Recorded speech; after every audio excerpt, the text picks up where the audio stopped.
Manejo de medios de contraste en estudios especiales.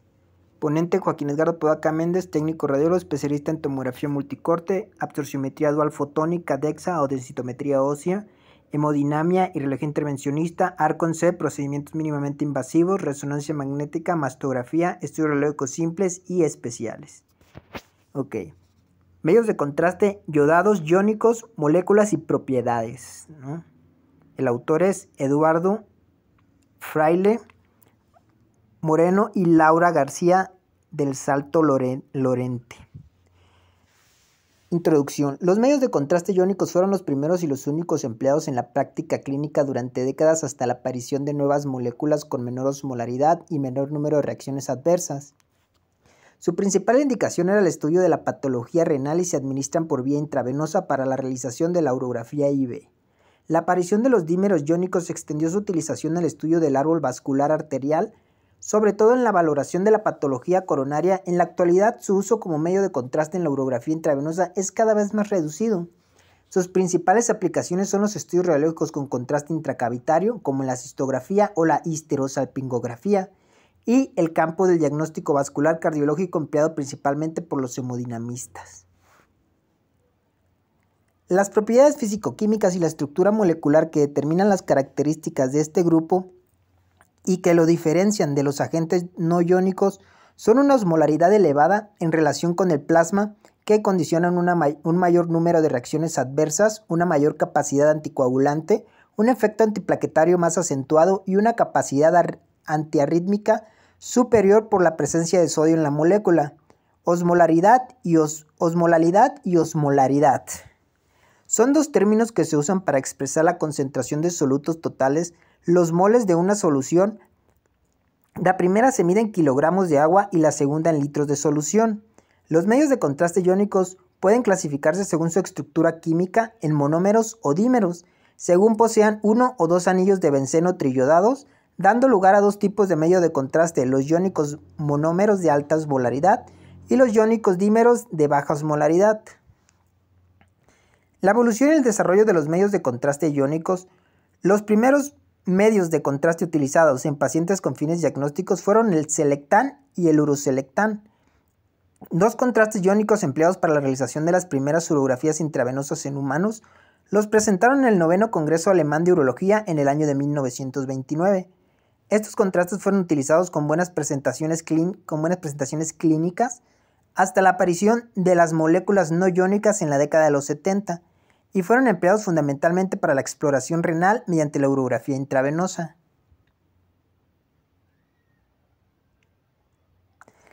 Medios de contraste iónicos de alta osmolaridad. Los contrastes yodados de alta osmolaridad son sales sódicas y meglumina del ácido benzoico triyodado a concentraciones que oscilan entre el 40 y el 78% en este grupo formado por moléculas monómeros del ácido benzoico. Las características físico-químicas. Las propiedades físico-químicas de mayor importancia de los medios de contraste yodados son la concentración de yodo, la ionización en solución, la osmolaridad, la viscosidad y la hidrofilia. La concentración de yodo de los medios de contraste, medida en miligramo por mililitro, es una de las principales características físico-químicas que hay que valorar antes de emplear un contraste yodado, ya que determina el grado de opacificación de las estructuras anatómicas que se van a estudiar. Otras características físico-químicas de contrastes iónicos es su carga eléctrica y su disociación en iones directamente con la frecuencia y la gravedad de las reacciones adversas. La viscosidad, desde la estructura de la molécula, de su concentración en solución y de la temperatura. Los monómeros tienen una menor viscosidad que los dímeros y cuanto mayor es su concentración en el yodo, presentan una velocidad superior. Esta se encuentra entre 2.4 y 5.2 centipoises a 37 grados centígrados dentro del rango admitido como normal para una buena eliminación, que se encuentra por debajo de los 10 centipoises. Farmacocinética. Todos los medios de contraste en esta categoría siguen un patrón farmacocinético similar y administrados por vía intravascular se distribuyen en el organismo siguiendo un modelo bicompartimental. En este existe un compartimento central, sangre y órganos muy perfundidos como los riñones, el hígado y los pulmones, en el cual la distribución del medicamento es inmediata con un pico plasmático máximo a los 2 minutos de la inyección y un comportamiento periférico, músculo, tejido adiposo y hueso, en la cual la difusión es lenta. Transcurrido un tiempo se establecen que ambos compartimentos una fase de equilibrio que se alcanza aproximadamente a las 2 horas de la inyección.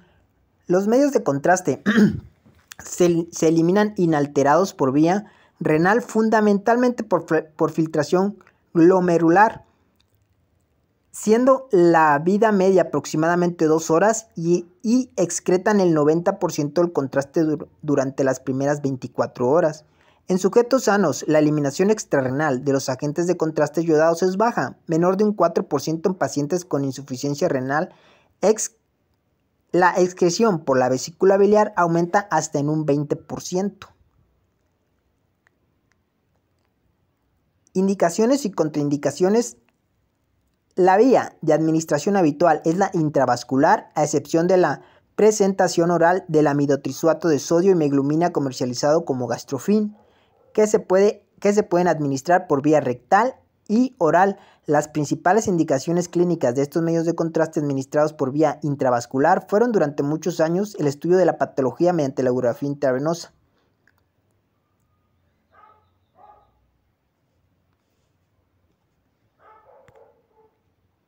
Del amidotrisuato de sodio y meglumina comercializado como Gastrofin, que se pueden administrar por vía rectal y oral principalmente. Las principales indicaciones clínicas de estos medios de contraste administrados por vía intravascular fueron durante muchos años el estudio de la patología renal mediante ecografía IV y los estudios vasculares de cualquier localización anatómica. Si bien en día, hoy la utilización de estos con estos fines es muy reducida en nuestro medio geográfico, como ya ha quedado expuesto. Efectos generales por su alta osmolaridad de los medios de contraste iónicos monómeros.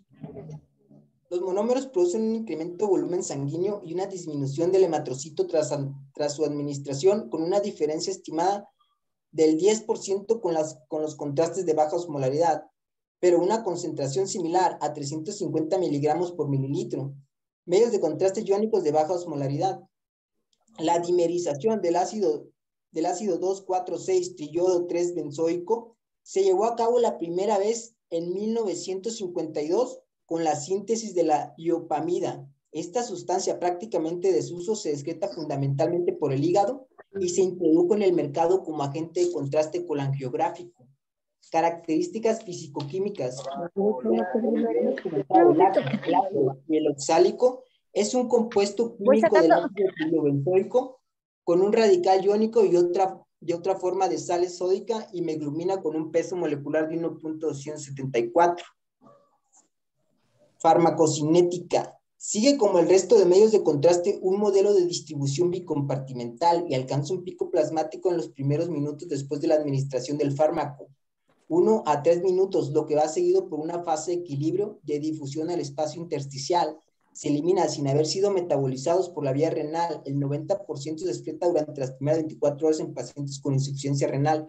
La excreción por vesícula y por vía intestinal aumenta. Se excreta de forma inalterada en la leche materna en una mínima porción. Indicaciones y contraindicaciones. Habitualmente empleado como contraste endovascular, sea por vía intravenosa arterial, también puede administrarse por vía urinaria e intracavitaria, articular y uterina. Puede diluirse con soluciones glucosada, salina o glucosalina. Los dímeros iónicos, al igual que el resto de contrastes iodados iónicos, están totalmente contraindicados en inyección intratecal, ya que puede producir muerte, convulsiones, hemorragia cerebral, parálisis, aracnoiditis, rhabdoilosis, hipertemia y edema cerebral. Efectos generales de los dímeros iónicos. El incremento de la osmolaridad que ocurre tras la inyección de contraste intravenoso induce el movimiento del líquido desde el espacio extravascular y las células hacia el compartimento vascular, con el consiguiente aumento del volumen sanguíneo y disminución del hematrocito. Este efecto, observado durante los 2 minutos siguientes a la inyección de contraste, sigue un rápido descenso del volumen plasmático debido a la aclaración renal del medio de contraste y el efecto diurético de la hiperosmolaridad en el riñón. Efectos adversos de los medios de contraste iónicos. Tradicionalmente, las reacciones adversas de los medios de contraste se han clasificado según la gravedad: urticaria, prurito, náuseas, vómito, vértigo, diaforesis, moderadas, vómitos persistentes, urticaria difusa, dolor de cabeza, edema facial, broncoespasmo leve o disnea, palpitaciones, taquicardia, bradicardia e hipertensiones graves, arritmia, hipotensión, broncoespasmo grave, edema laringio, edema pulmonar, convulsiones, síncope, paro cardíaco y muerte, ¿no? Ahí tenemos unas imágenes de las partes de un inyector, en este caso es Medra, de la parte donde se carga el equipo, ¿no? Y abajo tenemos una presentación de una jeringa donde tiene señalado un número 2 tachado, ¿no? ¿Esto por qué es? ¿O por qué lo puse, no? Porque la mayoría de donde he ido, sin decir marca, no cambia la jeringa entre paciente y paciente. Esa es una parte muy importante que se tiene que realizar, ¿no? Por eso está tachado en las instrucciones del uso de la jeringa desechable, ¿no? Por eso se llama jeringa desechable. Se tiene que cambiar con cada paciente se tiene que cambiar esa jeringa, no se puede estar usando con el mismo una y otra vez o todo el día. O sea, es desechable, el nombre dice desechable, la instrucción tiene tachado un 2, ¿esto qué quiere decir?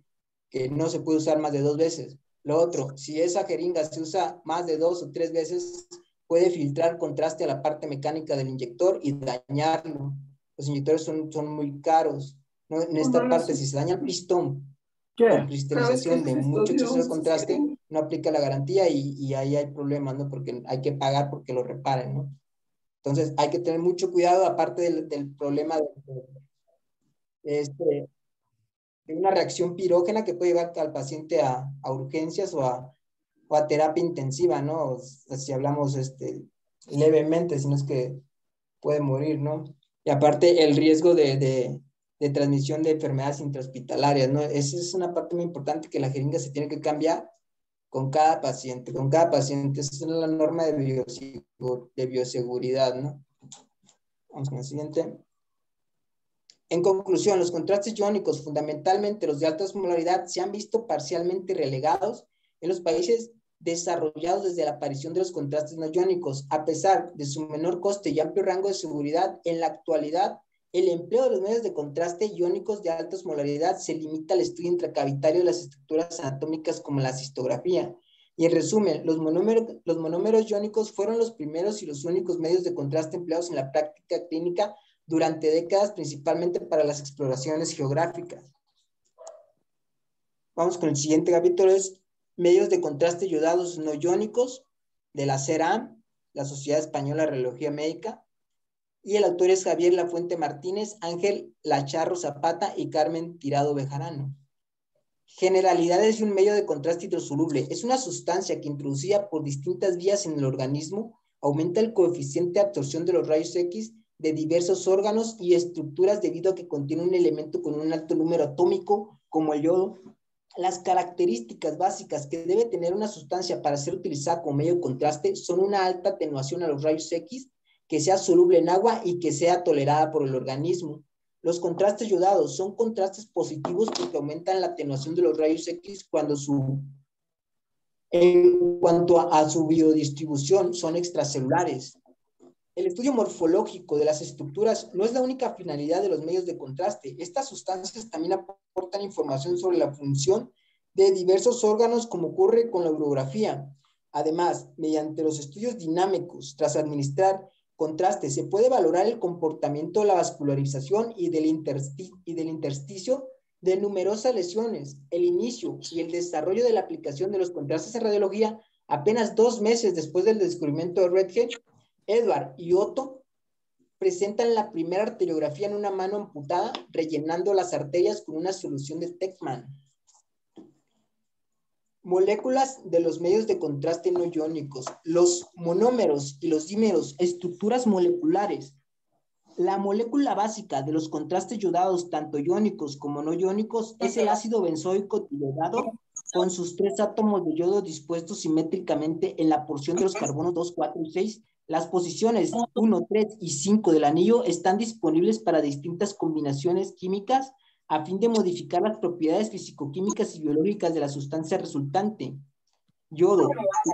Los átomos de yodo representan el componente responsable del contraste en la molécula. El yodo es un elemento químico perteneciente al grupo de los halógenos, que presenta características metálicas. Ya en 1896 fue reconocido como un absorbedor de rayos X por ser, cuando estudiaba in vitro, la capacidad de absorción de las radiaciones por elementos del grupo de los halógenos. El benceno es un compuesto orgánico ampliamente difundido en la naturaleza. Está compuesto por 6 átomos de carbono y 6 de hidrógeno, dispuesto de una estructura cíclica o anillo y se presenta como un hexágono. Los radicales. Las posiciones de los carbonos 1, 3, 5 del anillo de benceno quedan disponibles para los sustituyentes químicos que tienen la función de hacer la molécula soluble en agua y farmacológicamente inerte, así como de facilitar su eliminación por el organismo. Los excipientes.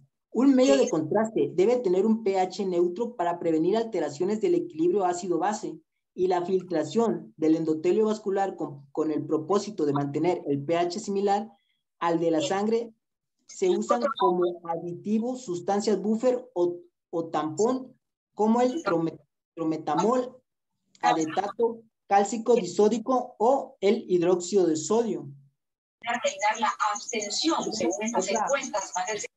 Otra tabla. Aquí en otra tabla donde vienen las diferentes marcas comerciales de los contrastes no iónicos, que son los que todo mundo maneja, que son los que se van a topar siempre en su servicio, donde vayan a trabajar se van a topar estas marcas. Tienen que saber identificarlas, no porque digan hidrosoluble, ¿ok? Tienen que saber identificar la molécula, tienen que saber identificar la fórmula y el nombre comercial. Existen muchos tipos de nombres comerciales, muchos tipos de fórmulas, dependiendo del fabricante, ¿no? Entonces hay que saber diferenciar para que no nos pase lo que a una compañera que estaba preguntando si el Yoverosol OptiRay 300 era contraste o qué era, ¿no? Pues bueno, para empezar, si vas a administrar algo a un paciente, primero tienes que saber bien, estudiar bien qué es lo que le vas a meter, ¿no? O qué es lo que estás introduciendo en su cuerpo y qué tipo de reacciones puede tener y cómo se comporta y cómo se distribuye dentro del órgano, ¿no? Dentro del cuerpo, ¿no? Hacia dónde pasa primero, hacia dónde pasa después y al cuánto tiempo se genera un realce o se genera una captación de contraste, y dependiendo del proceso patológico, poder hacer un estudio contrastado en fases patológicas, con un enfoque patológico. Ese es el trabajo, ¿no? Aquí, por ejemplo, el Yoverosol, aquí está el Yoverosol, ahorita lo voy a encontrar, Yoverosol, OptiRay, ¿no? Aquí está la molécula y aquí está el compuesto. Entonces, si no sabemos las cosas o si las desconocemos, buscamos un libro, nos informamos, no busques en el Google, busca un libro, ¿no? Un libro certificado, de preferencia americano o español, ¿no? Y aquí viene toda la lista, en todas las marcas, para que estemos muy bien conscientes de qué es lo que estamos metiendo, cómo lo tenemos que meter, ¿no? A qué velocidad, con qué volúmenes, para qué y por qué. Esta otra es la parte de la tabla. Y vamos con las propiedades físico-químicas de los medios de contraste hidrosolubles. El medio de contraste hidrosoluble ideal debería tener unas propiedades físico-químicas similares a las de la sangre y no debería contener sustancias que interfieran con la homeostasis fisiológica. No obstante, en muchos procedimientos diagnósticos es necesario utilizar soluciones con una alta concentración de yodo, inyectar rápidamente y con la administración de unos volúmenes elevados, lo que se aleja de estas condiciones ideales. Solubilidad en agua. El primer requisito en medio de contraste de uso intravascular es su solubilidad en agua, que asegura también que el contraste no precipita en la solución. Osmolaridad es una de las propiedades más importantes y marca importantes diferencias entre los distintos tipos de compuesto, tanto en los disociables como en los no disociables.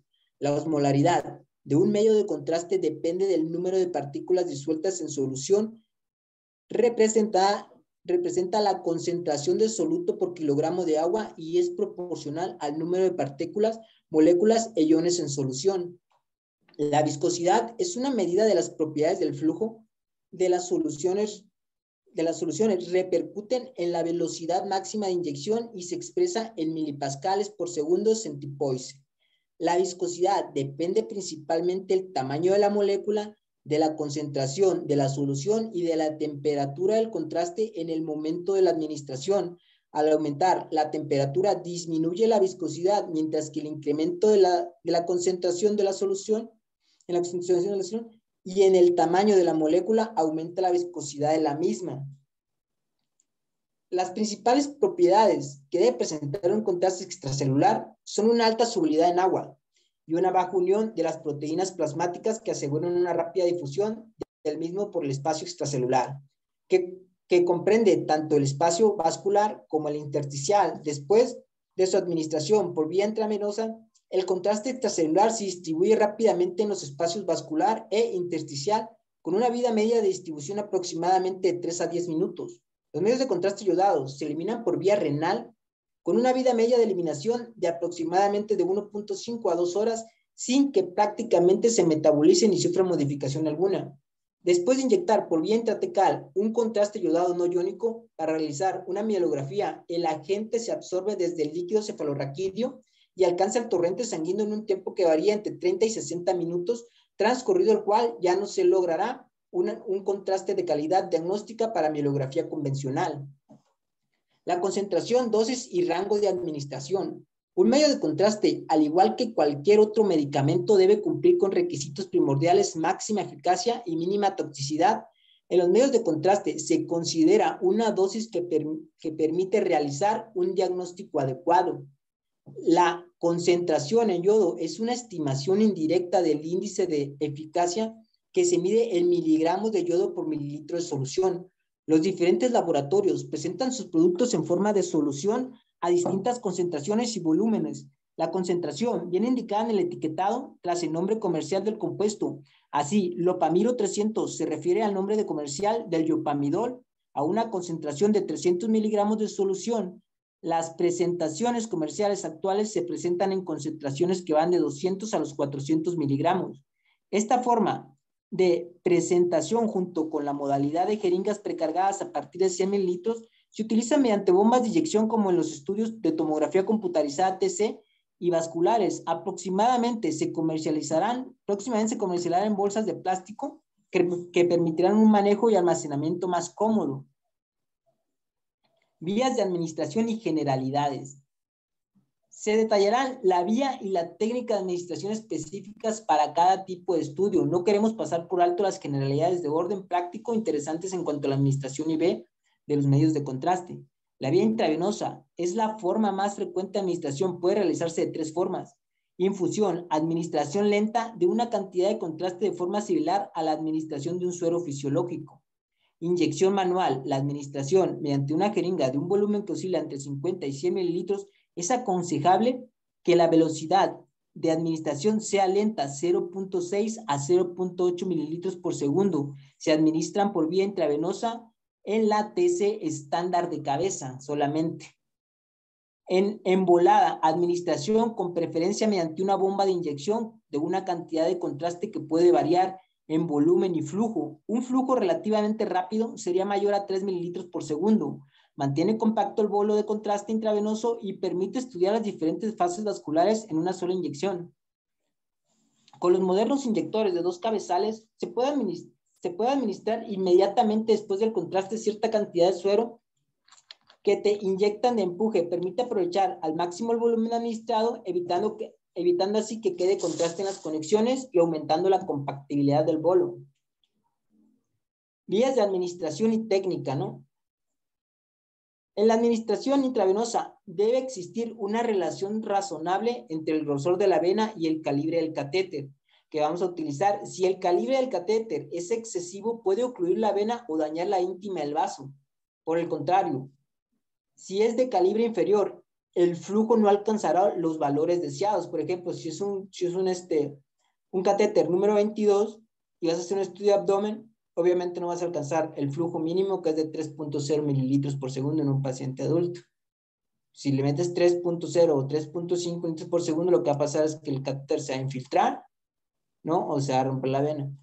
Entonces, para pasar de 3.0 todavía puedes usar un catéter número 20, un Dielco número 20.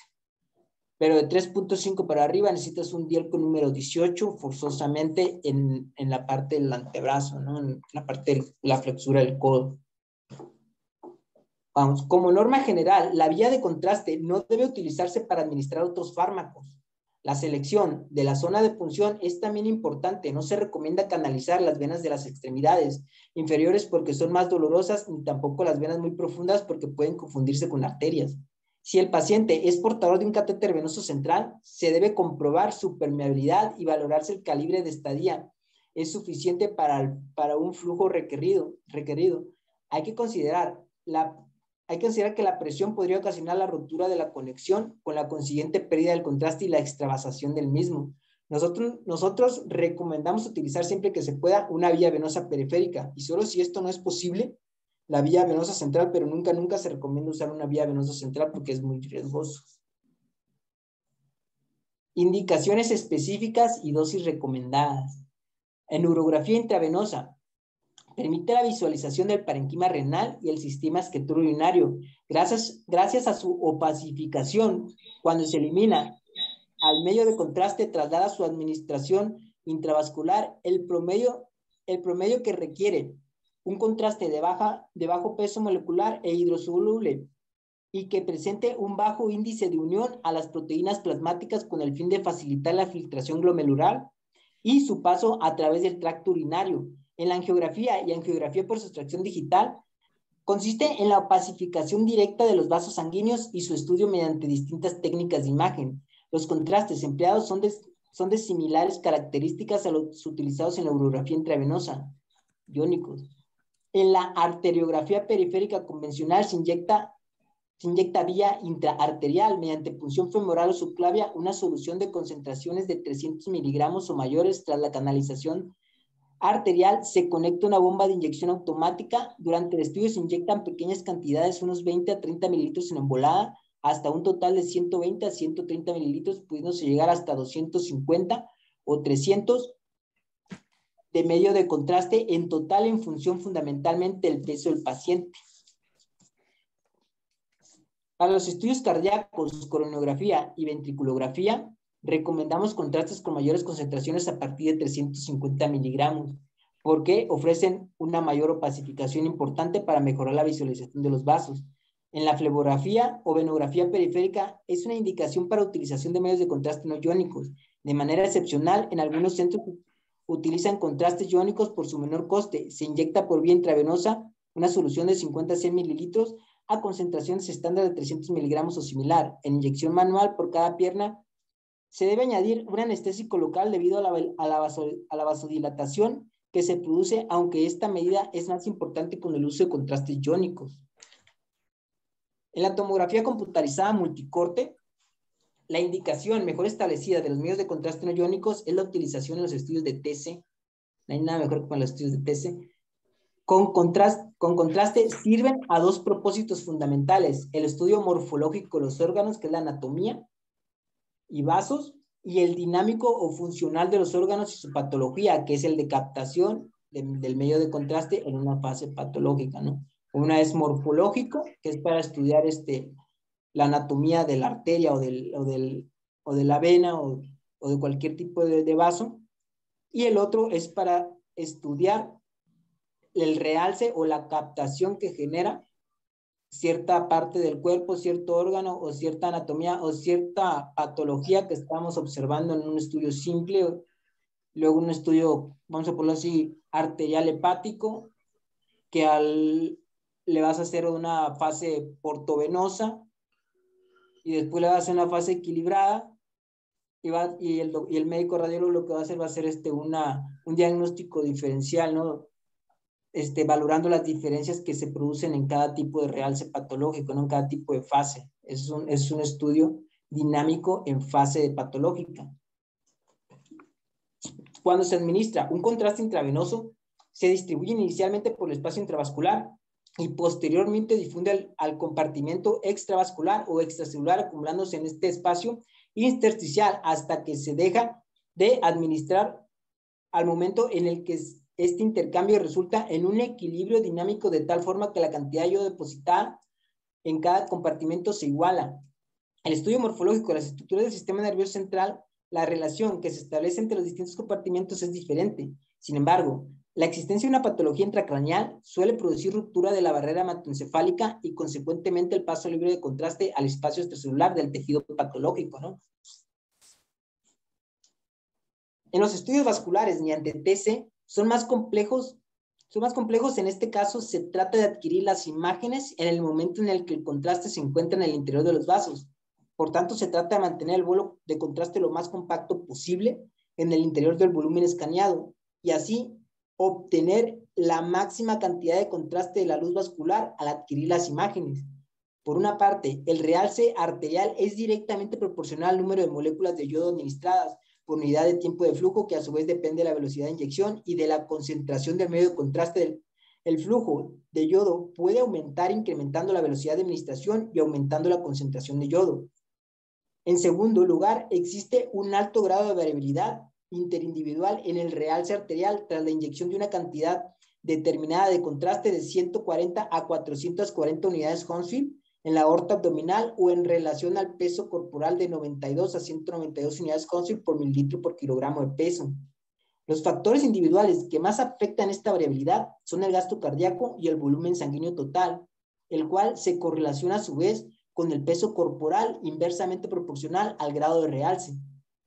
En la actualidad, la estrategia más utilizada por eficiente y sencilla es la técnica de detección automática de llegada al bolo, el bolus tracking o smart bolus, o dependiendo de la casa comercial, tiene diferente nombre, ¿no? Que se denomina de distinta forma según los fabricantes. Esta técnica evita variaciones debidas al gasto cardíaco y permite estudios más reproducibles. Los estudios dinámicos combinan lo anteriormente expuesto para las TC convencionales y vasculares de tal forma que la adquisición se realizará en distintas fases de la dinámica del agente de contraste y con ella se puede estudiar la morfología y el comportamiento de los diferentes procesos patológicos. El bolus tracking, ¿cómo es que funciona el bolus tracking? El bolus tracking o el smart bolus o cualquier tipo de nombre que tenga en su equipo, el sistema de autodetección de llegar al bolo, tiene ahora sí que un funcionamiento muy básico, ¿no? Básicamente, el ROI con el que tú mides la llegada del medio de contraste no es, por ahí dicen que un software y que moderno, no diga mentiras, eso no tiene nada que ver. El ROI con el que tú mides el medio de contraste y se inicia el equipo es el ROI con el que tú mides las unidades Hounsfield de cualquier área del cuerpo, o sea, el ROI el ROI circular que toma el médico para medir las unidades Hounsfield del pulmón, para medir las unidades Hounsfield del hueso. Entonces, ¿qué es lo que pasa? Que tienes una parte donde dice autoexploración y otra parte que es autoinicio, ¿no? Entonces tú trazas un corte, que vendría siendo un corte axial de baja dosis a nivel de una arteria, aproximadamente a nivel de la arteria de donde tú quieres irrigar. Vamos a ponerlo así, por ejemplo, si quieres irrigar miembros inferiores, tienes que colocar el ROI o tienes que hacer tu corte único para colocar tu ROI a nivel, casi a nivel de la bifurcación, arriba de la bifurcación.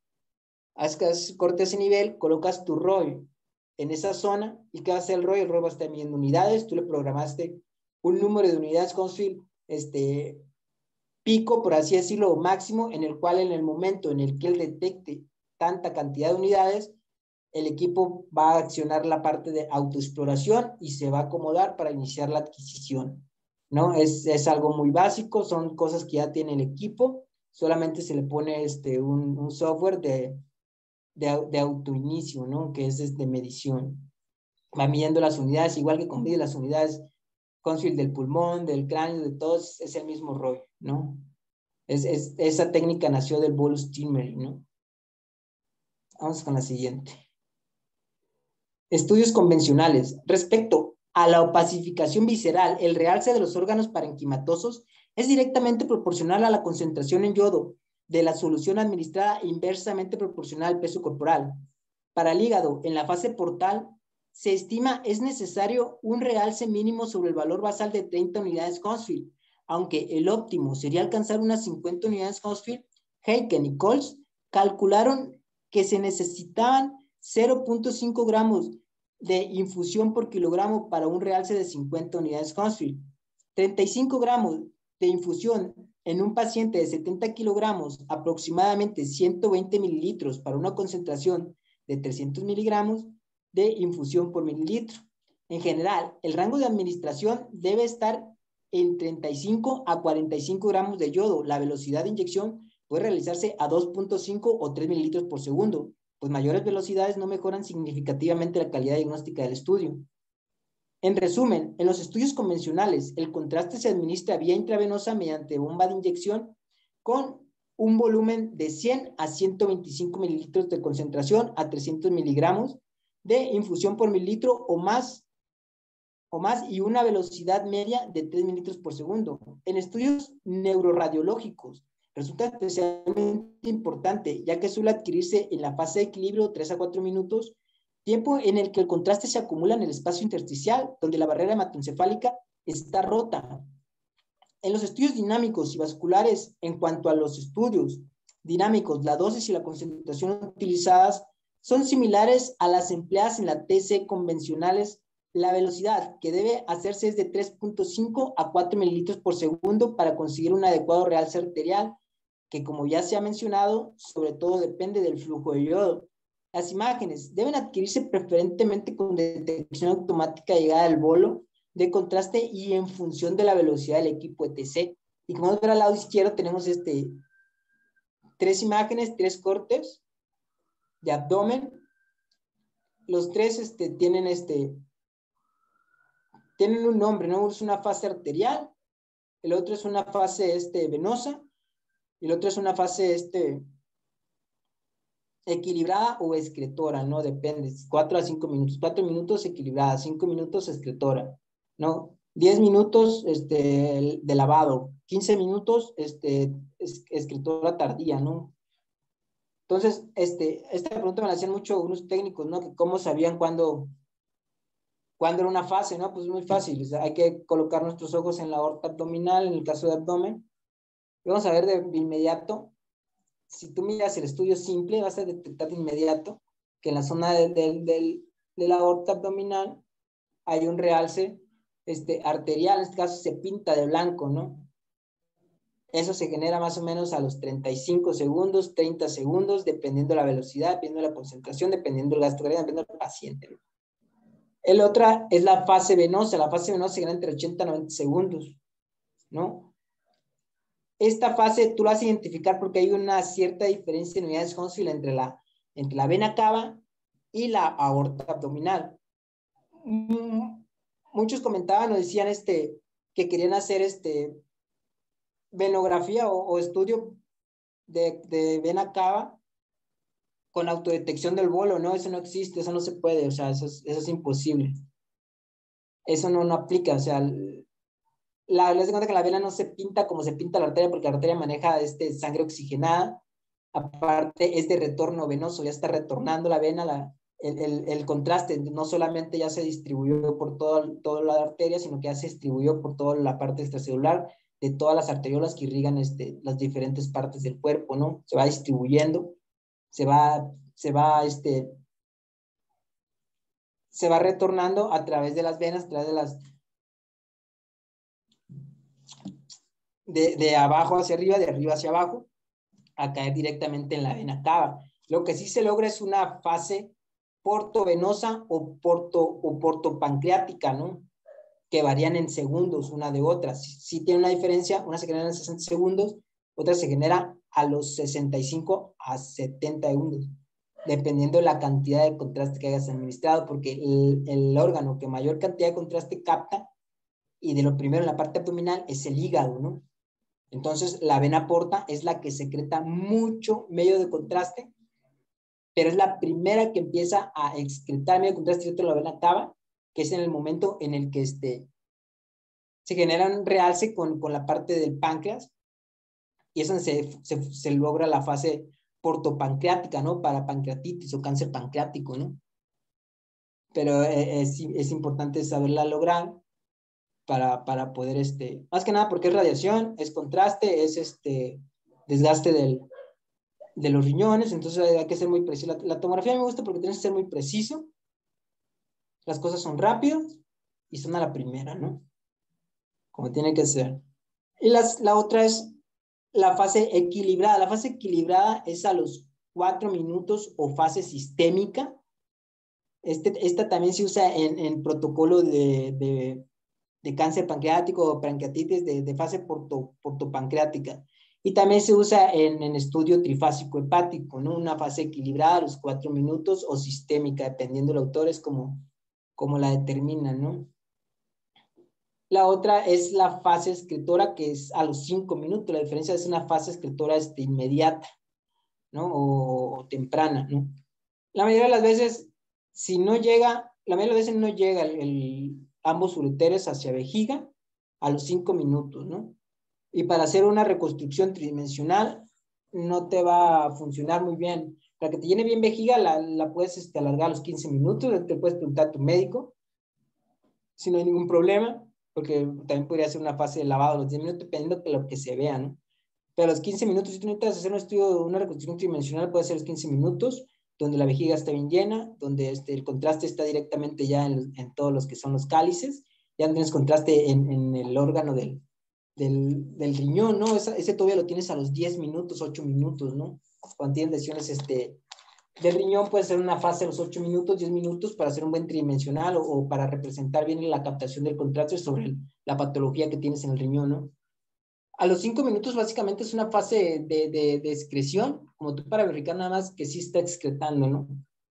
Pero es muy temprana, casi nunca llega ambos ureteres en ese tiempo, ocasiones muy especiales, o pacientes muy jóvenes, ¿no? Bueno, en mi experiencia, ¿no? Yo que he tomado mucha tomografía. Vamos a la siguiente parte, ¿no? Aquí tenemos lo que es un ejemplo de lo que es el bolus tracking o el smart bolus. Vemos dos imágenes, vemos en una que hay un ROI dentro de la aorta abdominal, donde no hay nada dentro, no se ve nada, se ve gris, ¿no? Se ve igual que si era sangre. Tenemos un segundo corte donde ya vemos blanco dentro de la aorta y ya detectó, entonces hay una gráfica aquí abajo que está midiendo las unidades Hounsfield. Al momento que esta gráfica alcanza las unidades que nosotros le marcamos en el equipo de autodetección o en la aplicación de autodetección, va a iniciar la adquisición, claro, tomando en cuenta el retraso de fábrica o por ende que te da el equipo en lo que se acomoda, que son de 6 a 7 segundos. Siempre tienes que tener en cuenta ese retraso, porque de 6 a 7 segundos ya se te fue la fase, ¿no? Ya no estás en fase, entonces tu estudio ya se perdió, ¿no? Si eres a los 35 segundos, iniciaste a los 35 y no tomaste en cuenta los 7 segundos que tu equipo tarda en acomodarse y iniciar, estás iniciando una fase a los 42 segundos que no te va a quedar bien, ¿no? No va a ser confiable en este caso. Entonces, tienes que tomar en cuenta también el tiempo, incluso para la fase portopancreática o la fase venosa, tienes que tomar en cuenta el tiempo que tarda tu rastreo. Por ejemplo, si inicias a los 35 y tu rastreo dura 15, terminas a los 50 segundos. De aquí a que te acomodas son 7 segundos, son 57 segundos. De aquí a que inicias, puede que inicies 65, 70 segundos y ya te quedó en fase. Lo mejor que puedes hacer en ese caso es hacer una adquisición inmediatamente cuando terminas tu fase arterial, de caudo a cráneo, inicias para agarrar la fase portal, ¿no? En todo su esplendor, porque si no, de aquí que te acomodes se te fue el tiempo. No, realmente no importa porque el flujo de la porta pues, está así como atravesado, ¿no? Vamos a la siguiente, ¿no?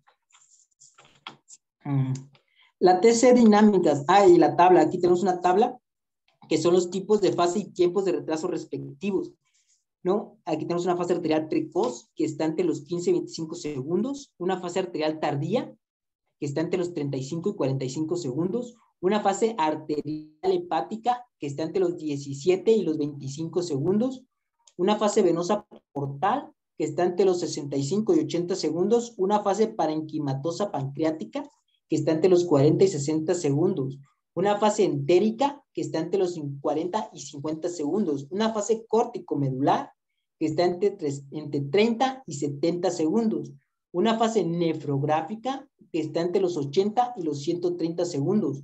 Una fase excretora que está entre los 3 y los 15 minutos. Entonces, cuando tú haces una adquisición a los 3 minutos, tú haces una adquisición de una fase excretora y modificas el nivel de ventana a un nivel de ventana parecido al óseo. A nivel del piso de la vejiga, tú puedes ver cómo llega la orina. Entonces, en este caso, lo que hacía un urólogo es verificar cuando tenía una piedra en la pura entrada de entre el ureter y la vejiga. Él quería verificar si ambos ureteres estaban excretando o si a ese nivel sí estaba obstruyendo la piedra, ¿no? Entonces, a los 3 minutos modificábamos la ventana y se miraba cómo llegaba el chorro, ¿no? Por así decirlo burdamente, el chorro al piso de la vejiga. Entonces se verificaba si realmente o no tenía obstrucción a nivel de la entrada de la vejiga, ¿no? Entre ureter y vejiga, porque luego estaba muy hacia abajo el lito. Eso es a los 3 minutos, porque ya después a los 5 minutos ya tiene mucho contraste, ya tiene cierta cantidad de contraste que ya no te deja visualizar la llegada de la orina, o sea, no se ve el chorro en el piso de cuando está entrando el contraste. A los 5 minutos ya no lo ves, ya tiene cierta cantidad de contraste el piso. Ok, las TC dinámicas están indicadas para la detección de lesiones focales parenquimatosas y en la patología tumoral. A este respecto, los estudios comparativos más recientes determinan que la utilización de altas concentraciones mayores a 350 miligramos de infusión por mililitro incrementa la detección de lesiones hipervasculares hepáticas en la fase arterial tardía de 30 a 35 segundos de retraso. Aunque no existe diferencias para la detección en la fase venosa portal, que se adquiere unos 60 segundos después de la administración del contraste, existen algunos estudios que afirman con altas concentraciones de yodo, la detección de lesiones pancreáticas en la fase arterial tardía es mayor, aunque no parece que estas diferencias sean significativas. Tampoco es claro si estas aumentan la detección de infiltración vascular o peripancreática. En cuanto a los estudios coronarios, Bae y Coles proponen para pacientes de 70 kilogramos de peso una dosis de 45 gramos de infusión a 1.2 gramos de infusión por segundo a 3.3 mililitros por segundo de una solución de 350 miligramos de infusión por mililitro durante 40 segundos en tomografía computada multicorte de 4 canales. Aquí ven los caudales y las velocidades y las concentraciones de 4 a 64 cortes, 4 canales. De 42 gramos de infusión a 1.4 gramos de infusión por segundo, que serían 4 mililitros por segundo de una solución de 350 miligramos de infusión por mililitro durante 30 segundos en tomografía computada multicorte de 16 canales. De 35 gramos de infusión a 1.4 gramos de infusión por segundo, que serían 4 mililitros por segundo a 350 miligramos de infusión por mililitro durante 25 segundos en tomografía computada multicorte de 64 canales. En todos los casos, el bolo se empuja con 10 a 15 mililitros de suero salino. Para los estudios de perfusión cerebral se suele recomendar administrar 40 mililitros a 4 mililitros por segundo con concentraciones de 300 miligramos. ¿Sí te conecto bien, no? Concentración de 400 miligramos de infusión por mililitro. Bae y Coles recomiendan para una concentración de 400 miligramos de infusión por mililitro un volumen total de 40 mililitros a 6 mililitros por segundo de 20 mililitros de suero salino, ¿no? Bae y Coles. ¿No? Aquí tenemos una tabla. Esta tabla fue realizada por la SERAM, por la Sociedad Española de Radiología Médica, en la cual tenemos diferentes tipos de protocolos, tiempos y opciones para realización de los estudios, ¿no? Por ejemplo, aquí tenemos el abdomen estándar, que es de 120 mililitros a 3 mililitros por segundo y una adquisición a 70 segundos. Un tórax estándar de 120 mililitros a 3 mililitros por segundo a los 30 segundos hace la adquisición, ¿no? Pediátrico, ¿no? Aquí tenemos una opción pediátrico, 2 mililitros por kilogramo, ¿no? La dosis es 2 mililitros por kilogramo. Si pesa 30 kilos, le vas a meter 60 mililitros, ¿no? O si puedes menos, mejor. 1.3 mililitros por segundo, ¿no? De 1 a 3 mililitros por segundo. En niños de 10 kilogramos se adquiere la fase arterial a los 10 o 15 segundos y la venosa a los 40 o 50 segundos. Una buena fase arterial requiere una velocidad de inyección mayor a los 3 mililitros por segundo. En niños de 10 kilogramos se adquiere la fase arterial a los 15 o 20 segundos y la venosa a los 55 o 65 segundos. Cuando es un paciente pediátrico tiene mucha variación en cuanto haz de cuenta que para pacientes adultos hay un volumen determinado. Para pacientes pediátricos hay que sacar un cálculo de mililitros por kilogramo, ¿no? Y tratar de usar caudales muy bajos, porque aparte el tamaño de las arterias es muy pequeño, ¿no? Entonces puedes probar muchos problemas y el tamaño de su cuerpo también es muy pequeño. Entonces tienes que usar contrastes, tienes que usar contrastes de concentración alta, tienes que usar velocidades bajas y volúmenes en relación al peso, si se puede menos, mejor, ¿no? Tenemos por aquí neoplasia pancreática, ¿no? 120 mililitros a 4 mililitros por segundo. Se hace una adquisición simple sin medio de contraste de hígado y páncreas.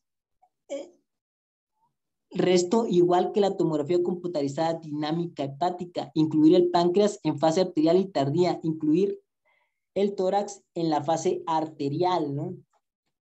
La detección de lesiones hepáticas hipervasculares por tomografía computarizada dinámica del hígado es 120 mililitros a 4 mililitros por segundo, una fase arterial de detección automática del bolo DAP, más 20 segundos solo el hígado. Una venosa de abdomen estándar, que es 70 segundos, ¿no? Como la de abdomen estándar, que es a los 70 segundos. Y una tardía o de equilibrio a los 240 segundos solo del hígado. Los 240 segundos son, ¿qué? 4 minutos. En el estudio de ictericia son 120 mililitros a 4 mililitros por segundo. Igual que la neoplasia de páncreas, no está indicado realizar tórax, ¿no? Entonces, aquí, ¿qué es lo que va pasando? Que las diferentes fases que se van realizando en otro tipo de estudios se van incluyendo en otras dinámicas. Entonces, ya solamente vas a realizar esta y vas a incluir este tipo otro de adquisiciones, ¿no? Porque es una tabla muy básica de protocolos, ¿no? Para entrar de lleno a protocolos de tomografía, necesitaríamos tomar el tema de tomografía completo porque los protocolos ya son más específicos, como el de TEP. Ahorita veo unos ejemplos de protocolos de TEP para que vean que es un poco más específico, ¿no? La mielografía mediante tomografía computarizada, la mielo-TC, al igual que la mielografía convencional, consiste en la administración intratecal de medio de contraste para estudio de la patología principalmente vertebral. Esta técnica se sigue realizando en los casos en los que no es posible o está contraindicada la realización de una resonancia magnética. En conclusión, los medios de contraste no iónicos supusieron un avance crucial en la utilización de contrastes en radiología, sobre todo en lo que se refiere a seguridad y tolerancia.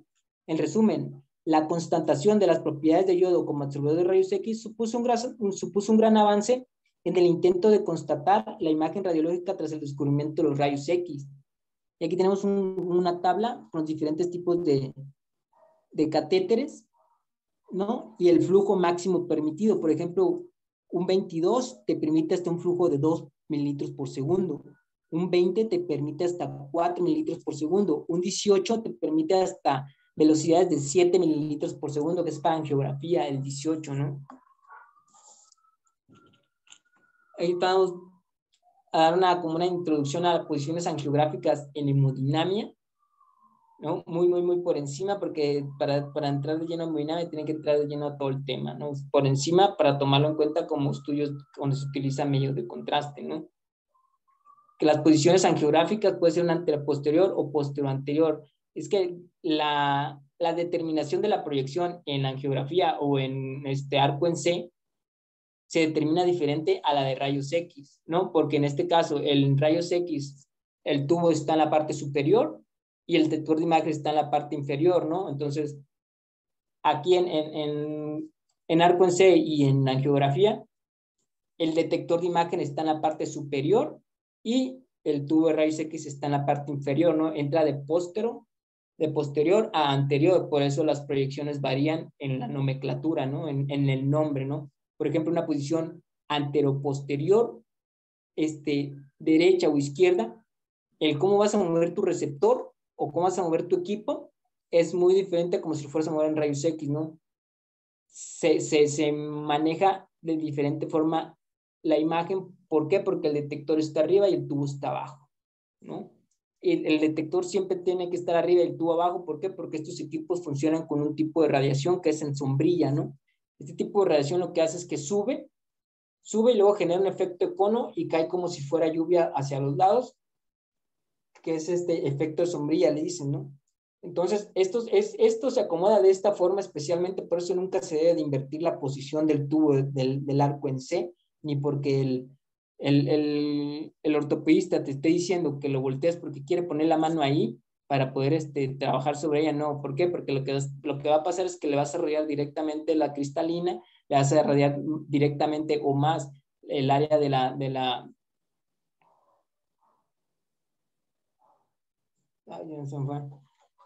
el área de la tiroides, ¿no? ¿Y qué es lo que pasa? Que cuando tú inviertes la posición del tubo, la radiación está cayendo directamente de la cabeza para abajo. Cuando tienen el tubo abajo, la radiación está cayendo del pecho hacia abajo, ¿no? Donde está el mandil, ¿no? Eso les facilita, se lo tienen que poner a fuerza, o sea, el collarín para la tiroides y las gafas también para la cristalina, pero no se debe de invertir la posición del tubo por la cuestión de cómo funciona la física de la radiación que aplican este tipo de equipos. Por eso tienen el tubo abajo, por la cantidad de radiación que emiten. Es un método para minimizar la exposición no del operador, porque el operador en el caso de hemodinamia está casi a más de 1 metro operando el equipo con unos controles, ¿no? Y el que está directamente sobre el área de radiación o sobre el haz útil es el cardiólogo en este caso, o el médico radiólogo intervencionista, o el ortopedista que está operando y que opera diario, ¿no? Entonces, aunque ellos te lo pidan, tú siempre tienes que explicarles que no es recomendable. ¿Por qué? Porque si lo están realizando siempre a donde quiera que van, se están radiando más, están radiando la cristalina, se están radiando el collarín no te sirve si la radiación te está cayendo de arriba hacia abajo. O sea, así es simple. O sea, no te está protegiendo nada porque te está cayendo de arriba hacia abajo. No se debe invertir la posición del tubo, mucho menos en arco en C. Vamos con el siguiente. Cateter. Posiciones angiográficas, anteroposterior o posteroanterior, cateterismo derecho, colocación de marcapasos, visualizar aurícula derecha, ventrículo derecho, tracto de salida del ventrículo derecho, tronco pulmonar y ramas, parte del ventrículo izquierdo y aurícula izquierda, angulaciones del tubo. Aquí vemos que las angulaciones del tubo están determinadas, ¿no? Hacia la derecha, lo máximo que te va a dar son 60 grados, hacia la izquierda, 40 grados. Para cuando te dicen angulación craneal, son 30 grados moviendo el detector de imagen hacia la parte del cráneo del paciente, y lo máximo que tú puedes dar son 30 grados. Cuando te dicen angulación caudal, es mover el detector de imagen, la parte superior, la parte de arriba del equipo, 20 grados hacia los pies, no 20 grados hacia caudal. Cuando te dicen oblicua derecha, son 60 grados hacia el lado derecho. Cuando es oblicua izquierda, son 40 grados hacia este lado. Siempre existen variaciones o diferentes proyecciones con una variación del rayo central, o variaciones proyeccionales donde te piden 45, que la 30-20, que la 50-30, que la Spider. Todo eso ya es independiente, pero tú tienes que apegar a los movimientos que te permite el equipo dependiendo del lado, ¿no? Tú no puedes dar 60 hacia la izquierda, tienes que dar 60 hacia la derecha, 40 hacia la izquierda, y las otras son proyecciones especiales o proyecciones con modificaciones proyeccionales que el médico tiene que pedir. Anteroposterior con angulación craneal, posición AP con 30 grados de angulación craneal. Se ve tronco pulmonar y su bifurcación. Sirve para observación de arteria descendente anterior completa y los vasos diagonales y arteria circunfleja. La oblicua anterior derecha, OAD, 30 grados de oblicuidad derecha, usando un encine de ventriculografía izquierda, función ventricular, contractilidad regurgitación mitral, regurgitación aórtica ocasionalmente, coronarografía izquierda para ver descendente anterior, que es la que dice DA, y en la imagen que dice DA es la descendente anterior, la que dice CX es la circunfleja, la que dice TCI es el tronco celíaco, la que dice la pared septal son las septales, las diagonales son las que se desprenden de la... A ver, vamos a ver aquí. La regurgitación aórtica, ¿no? Coronarografía izquierda para ver las ramas, para ver la descendente anterior y sus ramas y su circunfleja, ¿no? La coronografía derecha sirve para ver descendente posterior cuando es rama de la derecha. No es buena para ver primera ni segunda porción de la coronaria derecha. La oblicua anterior derecha, angulación cráneo caudal. La cráneo caudal, haz de cuenta que no, como es la cráneo es a 30, la colocas a 20 y como no queda a 30, no se le considera craneal ni se le considera caudal, por eso se queda con el nombre de cráneo caudal, porque está a 20 grados craneales, ¿no? Entonces, es la cráneo caudal, es a 20 grados de angulación craneal, pero no se considera como craneal ni como caudal, se considera como caudo craneal, ¿no? Porque no está ni en caudo ni está en cráneo, está en un punto medio, ¿no? 20 grados de angulación caudo craneal. Sirve para separar vasos diagonales de la descendente anterior y para ver la arteria circunfleja y sus ramos obtuso marginales, ¿no? La oblicua anterior izquierda o ahí, 45 grados de oblicuidad izquierda usado para delinear septum interventricular y tracto de salida del ventrículo izquierdo y válvula aórtica. Aortografía, regurgitación aórtica y estenosis aórtica, la localización de orificios de las coronarias, localización de orificios de coronaria izquierda a las 2, 3 del reloj y la derecha a las 9 del reloj, coronografía izquierda para ver descendente anterior y ramas diagonales. La cuestión del reloj, haz de cuenta que es un protocolo, aquí se llama protocolo de Bari, que se sacó en la UNAM, el Centro de Cardiología de la UNAM. Es cuando tú empiezas con una proyección, tienes que ver la izquierda, y de ahí te sigues con las demás proyecciones en sentido de las agujas del reloj hasta terminar empiezas del lado izquierdo y terminas del lado derecho tomando las proyecciones para hacer una coronografía o una coronario diagnóstica, y de ahí se pasa a coronario intervencionista, ¿no? Cuando ya lo tratan al paciente.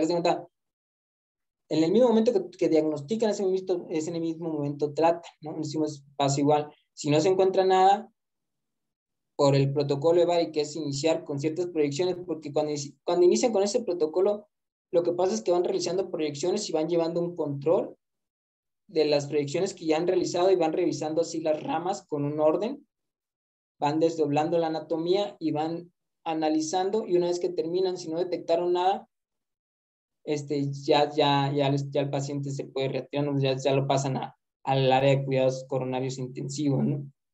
Pero cuando no se lleva un orden como el protocolo de Bari, hacen proyecciones que esta, que la otra, que aquella, y al último no saben ni qué RAM revisaron, no saben ni qué, ¿por qué? Porque no llevan un orden, ¿no?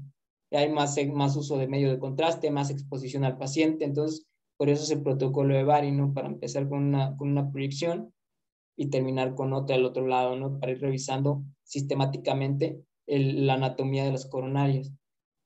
La localización de orificios de las coronarias, localización de orificios de las coronarias izquierda a las 2 o 3 del reloj y la derecha a las 9 del reloj, coronografía izquierda para ver descendente anterior y ramas diagonales, circunfleja y ramas. Solo no es buena para ver tronco de la izquierda coronaria derecha, sirve para visualizar primeras porciones de la coronaria derecha, no sirve para ver últimas porciones de la coronaria derecha descendente posterior, ni aurícula izquierda, trombo o mixoma.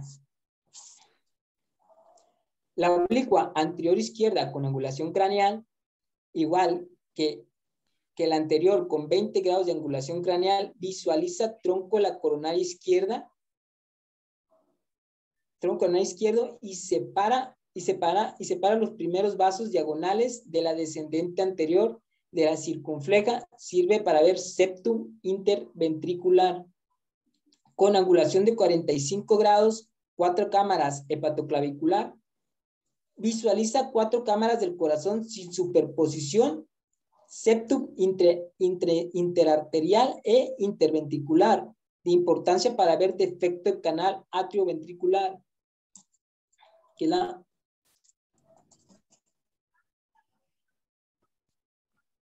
lateral derecha o izquierda, ¿no? Los rayos en dirección perpendicular del eje del cuerpo de 90 grados, visualiza el ventrículo derecho del tracto de salida del ventrículo, de la válvula pulmonar, arteria pulmonar principal y sus ramas, la ortografía de aorta ascendente, callado y sus ramas y aorta descendente. La coronografía izquierda, no usual, sirve para ver parte proximal y parte media para separarla de las ramas diagonales. En la hemodinamia o el estudio coronario o cualquier tipo de estudio vascular, es muy importante que vayamos conociendo las proyecciones, que vayamos conociendo dónde tiene que quedar ubicado el catéter en tu monitor. Es muy importante dónde tiene que quedar ubicado el catéter en tu monitor en cada tipo de proyección. ¿Esto para qué? Para que solamente tú acomodes el estudio sin que administren contraste y lo que siempre es mejor es que no se tenga que aplicar rayos, solamente ¿cómo se dice? Como una pequeña pisada al pedal, nomás para poner una imagen ahí que se mire toda fea y tú te des una idea de cómo está ubicado el catéter una vez que has cambiado de proyección. Y como ya tú conoces cómo se mueve la imagen a diferencia de rayos X porque está el detector invertido, tú haces un rápido acomodo que son movimientos muy leves, o sea, son movimientos muy, no vas a mover mucho el paciente, vas a mover muy poco. ¿Para qué? Para que la trates de ubicar el catéter que está cateterizando la arteria en la zona donde tiene que quedar en el monitor para que al momento que administre el medio de contraste se visualice toda la arteria y no se tenga que repetir una proyección o tener que administrar otra vez medio de contraste. ¿Por qué? Porque estos estudios son muy largos que ocupan mucho medio de contraste desde el 370.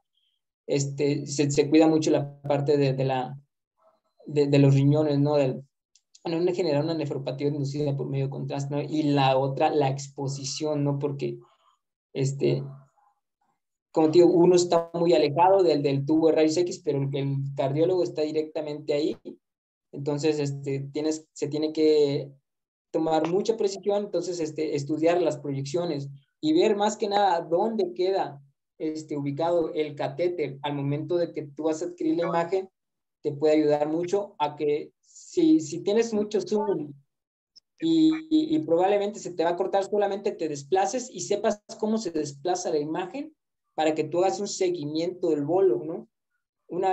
En una ocasión, un paciente con anastomosis de la coronaria derecha, cuando recién iba a cateterizar el doctor la coronaria izquierda, no sé qué pasó, pero fue cuestión de la anastomosis, se cateterizó la derecha, se pintó la derecha, entonces yo seguí el contraste inmediatamente de la otra arteria, ¿no? Y se quedó viendo el doctor. De ahí seguimos con la izquierda, ¿no? Seguimos con la izquierda, la pudo cateterizar, nunca más, después de terminar las proyecciones del protocolo de Bari del lado izquierdo, nunca más pudimos cateterizar la otra arteria, nunca más. La única imagen que tenía el doctor para el diagnóstico era la de cuando fue el error de cateterizar la otra y donde yo di el seguimiento del contraste. Esa es la única imagen que tuvimos después de como 6 horas queriendo cateterizar la derecha. No se pudo porque tenía una anastomosis, ¿no? Ambas arterias nacieron muy cercas en el tronco una de otra, entonces era muy difícil la cateterización de la otra y de pura suerte se cateterizó cuando quería cateterizar a la izquierda y obtuvimos una imagen. Pero si tú no sabes cómo se desplaza la imagen al momento que se genere un realce, tú mueves hacia el otro lado y entonces se te va el flujo, ¿no? Entonces tienes que saber hacia dónde desplazarte y tienes que saber un poco de anatomía, ¿no? Y dónde queda ubicado tu catéter. En la ventriculografía, ¿no? Que mide la diástole, el sístole y el gasto cardíaco. La ventriculografía óptima, las dos vistas estándares para la ventriculografía son oblicuo anterior derecha, muestra las paredes de la cara anterior apical o inferior, oblicuo anterior izquierda, Permite una mejor visión de las paredes septal y lateral. La colecistografía oral, no vamos con esta parte de la colecistografía oral, ya casi no se realiza, pero antiguamente para realizar una colecistografía el medio de contraste se ingiere por vía oral, por tanto este procedimiento se denomina colecistografía oral, abreviado CGO. La ecografía ha sustituido a estas exploraciones mediante la CGO que antes se realizaban en los departamentos de radiología. Además, se ha interrumpido la producción de contrastes orales para la colecistografía oral. Sin embargo, los técnicos deben estar familiarizados con la terminología biliar porque las pruebas de imagen del sistema biliar aún se realizan con frecuencia durante y después de la cirugía de la vesícula biliar y mediante procedimientos de inyección directa. Procedimiento básico habitual para la urografía intravenosa.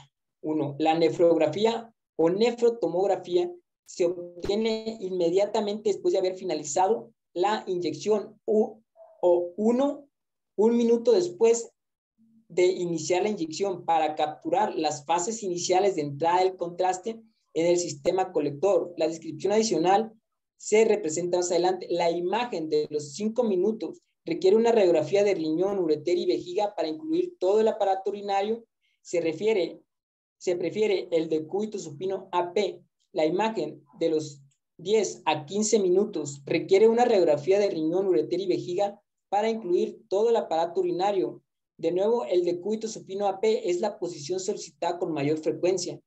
Las oblicuas de los 20 minutos deben utilizar las posiciones OPI y OPD para tener una perspectiva diferente de los riñones y proyectar los ureteres alejados de la columna.